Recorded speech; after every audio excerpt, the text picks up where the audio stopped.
Daniel Mergula wrote us on Twitter asking to cover more economic news. So, Daniel, this one's for you. First to Washington, D.C., where for the first time in 17 years, the U.S. government shut down as its elected politicians couldn't agree over a spending bill. So this means non-essential government services will send 800,000 federal workers home without pay. Now, this is all as politicians continue to argue over who is to blame. President Obama tweeted this 24 minutes after midnight.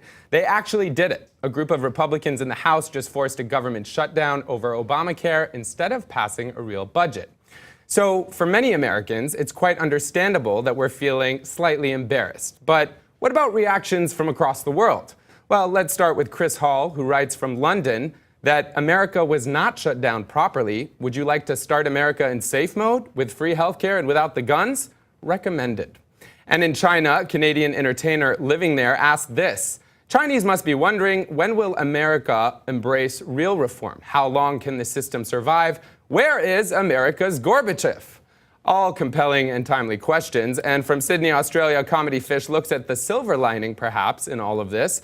He writes, the good news for Americans is their government has probably stopped spying on them for a bit. Now, in the traditional media realm, on Tuesday, the German press warned of, quote, fatal consequences and another world economic crisis. Spiegel Online said, quote, a superpower has paralyzed itself, and the Welt called the U.S. a failed state and said, quote, unthinkable things have happened. The fear is real that the tender U.S. recovery will be damaged. Now, Peter Spiegel, a journalist for the Financial Times, wondered this, quote, a small faction of minority party grinds the government to a halt based on issues we thought had been resolved already. This week in Italy or the U.S.? Now, of course, he's referring to Berlusconi pulling his ministers out of a coalition that left the country vulnerable to a financial backlash and new election. Also, Al Jazeera America framed the news this way in a tweet, saying during the shutdown, military recruiters report for duty, but food inspectors go home. And bringing it home, our very own Secretary of Defense, Chuck Hagel, was quoted in the New York Times saying this, very significant pall over America's credibility. He called it nonsensical and said it was needless.